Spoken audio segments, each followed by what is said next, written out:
Welcome to Noir Alley. I'm your host, Eddie Muller, coming to you from Bar 355 in Oakland, where this week we're celebrating Thanksgiving a little late. I'm having some folks over for an impromptu dinner, only these guests just pulled a bank job, which leads to all sorts of complications in Storm Fear, released by United Artists in 1955. The year was a high watermark in a trend of home invasion movies like Suddenly, The Desperate Hours, and The Night Holds Terror. This one has an added twist. It's set in a remote cabin in the dead of winter and combines hothouse family drama with a plot about crooks on the lam. The end result being something kind of like The Petrified Forest if it had been written by Tennessee Williams. Although distributed by United Artists, Storm Fear was made by an independent company, Theodora Productions.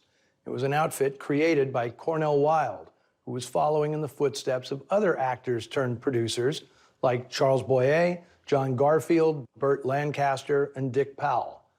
His first production was released earlier the same year, The Big Combo, an elemental cop against robbers saga in which Wilde played the straight-arrow lawman trying to bring down a mobster played by Richard Conte.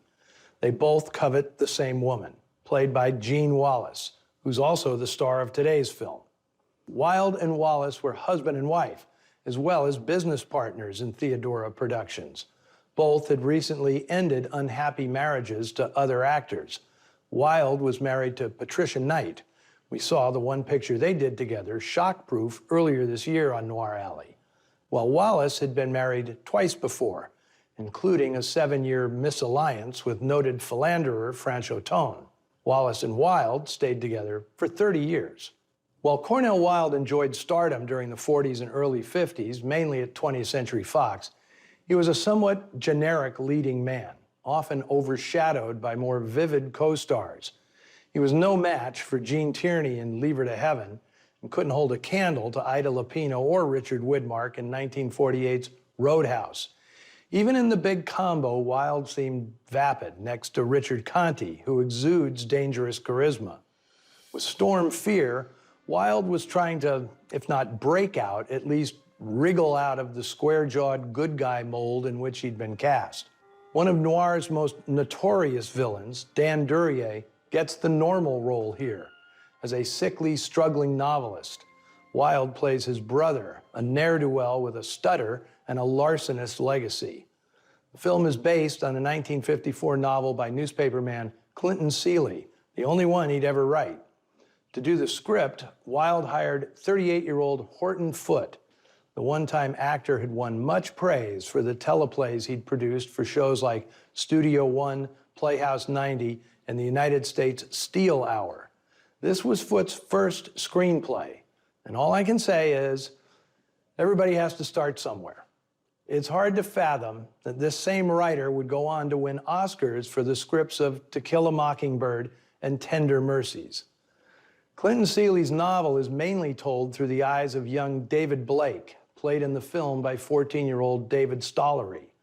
The boy's perspective doesn't register as strongly on film, mainly because as a first-time director, Wilde opted for an objectively staged ensemble piece, rather than framing it from the kid's point of view. The ensemble includes familiar faces, Dennis Weaver, Stephen Hill, and most surprisingly, Lee Grant. After being nominated for an Oscar in 1951's Detective Story, her first movie, Grant was blacklisted as a suspected communist. She hadn't made another picture until Cornell Wilde put her in this, one advantage of working independently from studios beholden to the politics of the era. The film was shot partly in Sun Valley, Idaho, but mostly on cramped sets beautifully photographed by Joseph Lichel, who'd shot lustrous noirs like Laura, Roadhouse, and Where the Sidewalk Ends. I'll grab an extra blanket and bundle up. Here is Storm Fear.